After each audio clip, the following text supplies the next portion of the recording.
اعوذ باللہ من الشیطان الرجیم، بسم اللہ الرحمن الرحیم۔ آج 2023 کی تاریخ میں یہ ایک سنگ میل ہے۔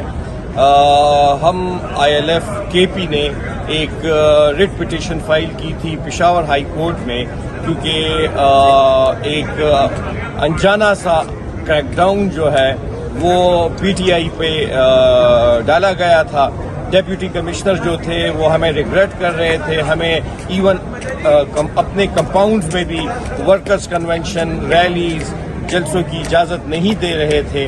تو پہلے تو یہ پوچھا گیا گورنمنٹ سے کہ آپ یہ بتائیں، ایڈوکیٹ جنرل ان پرسن پیش ہوئے اس کیس میں، جو ٹائٹل تھا علی امین گنڈا پور versus government of Khyber Pakhtunkhwa. ان سے پوچھا گیا کیا آپ ہمیں بتائیں کہ کیا یہ پولیٹیکل پارٹی پاکستان تحریک انصاف کوئی بینڈ آرگنائزیشن ہے؟ انہوں نے انکار کیا کہ نہیں جی، یہ ایک آئین اور قانون کے تحت ایک registered political nationwide party ہے، اس پہ کوئی کریک ڈاؤن نہیں ہے، نہ گورنمنٹ کی طرف سے کسی طرف سے اس پہ کوئی پابندی نہیں ہے۔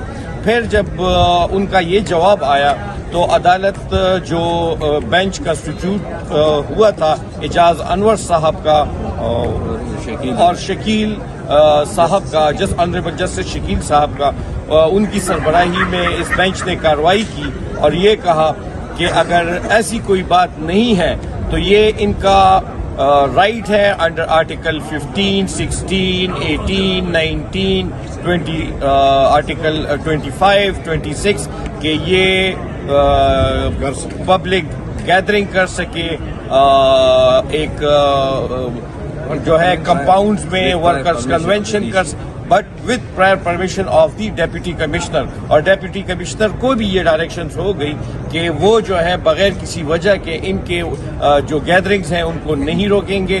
تو انشاءاللہ جب ریٹن آرڈر آئے گا تو انشاءاللہ ہم اس کو پبلک کریں گے، لیکن ہماری ریٹ جو ہے وہ آنریبل جسٹسز نے الاؤ کر دی ہے۔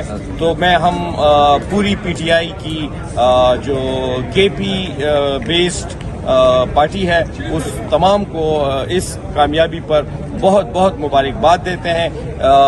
اس میں ہمارے برادران ہیں، جو ہمارے بھائی ہیں، جواد صاحب، ارشد صاحب جو خود اس کیس میں پٹیشنر تھے، جاوید صاحب، وقاص بھائی، آرگومنٹس ہمارے ہوئے، اور انعام یوسفزئی صاحب بھی ہمارے ساتھ تھے لیکن ابھی میرے خیال میں ہمارے ساتھ ادھر نہیں ہے۔